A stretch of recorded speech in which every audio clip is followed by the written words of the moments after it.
10년 넘게 제자리 걸음을 하고 있는 어등산 관광단지 조성사업. 특혜다, 예산 낭비다라는 논란이 계속되고 있습니다. 이에 대해 광주시가 사업 재추진에 나서면서 시민단체의 반발이 거세지고 있습니다. 배지훈 기자입니다. 10년 전 개발에 착수한 어등산 관광단지. 낮은 사업성과 현실성 떨어지는 계획으로 민간 사업자가 여러 차례 바뀐 끝에 현재 골프장 하나만 들어서 있습니다. 이곳은 어등산 관광단지 내에 위치해 있는 골프장입니다.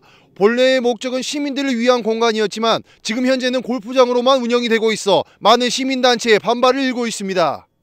어등산 리조트는 군 사격장으로 이용됐던 땅을 이제 광주시가 광주 시민들의 휴식처로 개발하겠다.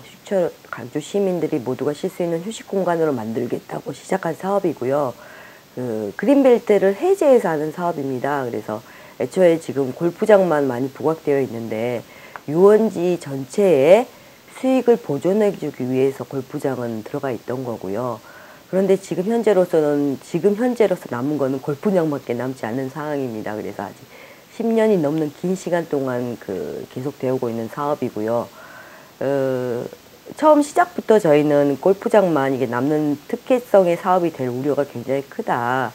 그래서 문제 제기를 굉장히 많이 했고 광주시 나름으로 그런 것들을 방지하고자 실시협약 안에 그런 내용을 많이 담았던 걸로 알고 있습니다. 그래서 애초에 그런데 지금 현재로서는 남은 거는 골프장밖에 없고 원래의 취지는 찾아보기 힘든 사업이 되고 있죠. 결국 광주시와 사업자 측은 법정 다툼으로까지 이어졌고 광주지법이 지난 7월 투자비 반환을 놓고 다투던 광주시와 어등산 리조트 측에 강제 조정 결정을 내렸습니다.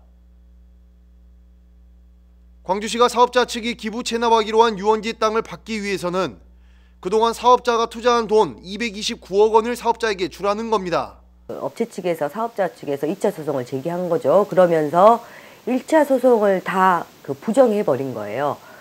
기부 체납하기로 한 것도 광주시의 강압에 의해서였다. 우리 기부 체납 못하겠다. 그리고 골프장 소유권 이전은 물론이고 기투자비까지 보전해달라는 요구를 했던 거죠. 광주시는 사업자 측이 당초 요구했던 399억 원보다 170억 원이 줄었다며 내심 환영하는 분위기였지만 시민단체들이 법원 결정에 반발하고 나섰습니다. 법원의 결정을 수용하면 결과적으로 사업자에게 특혜를 주는 것이기 때문에 정식 재판으로 대응하라는 겁니다. 광주시는 법원의 결정에 이의 신청을 제기했고 법정 다툼은 지속되었습니다. 하지만 최근 광주시가 이의 신청을 취하하고 법원의 판결을 받아들여 투자 비용을 건네주겠다는 입장을 굽히지 않고 있습니다. 며칠 전에 광주시가 이 신청을 취소하는 서류를 제출하고 사업자와 지금 합의를 본 것으로 확인되고 있습니다.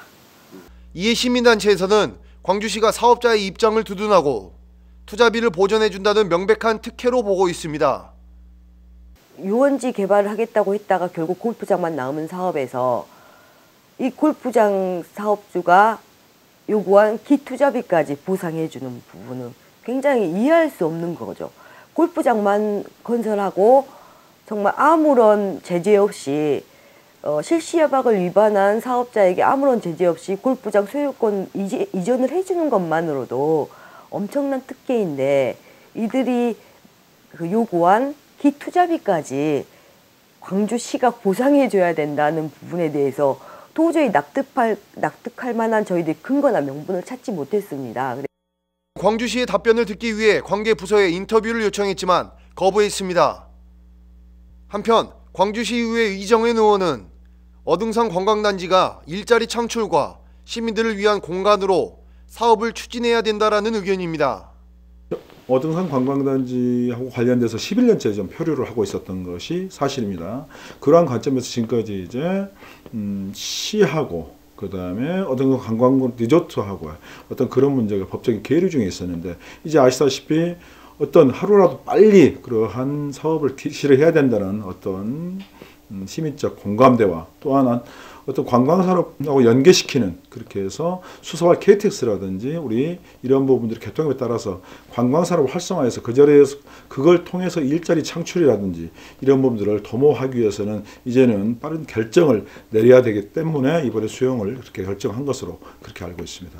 세부적인 계획을 세워서 어떻게 하는 것이 저희들이 공공성이라든지 시민의 어떤 휴식 공간 제공하는데 가장 나은 방안인가. 그리고 지금 아시다시피 이제 작년에 KTX가 개통이 되고 이제 금년에 수서발 KTX 개통이 돼서 이제 미래의 어떤 먹거리 산업인 관광 산업하고 어떻게 연결을 시킬 것인가. 그러한 부분에 있어서 저는 세부적인 계획을 세워서 그 계획에 의해서 사업자 공모를 하고 그러한 부분들이 저는 하루빨리 이루어지게끔 이제 조속히 이 사업을 추진을 그렇게 해야 된다고 생각을 합니다.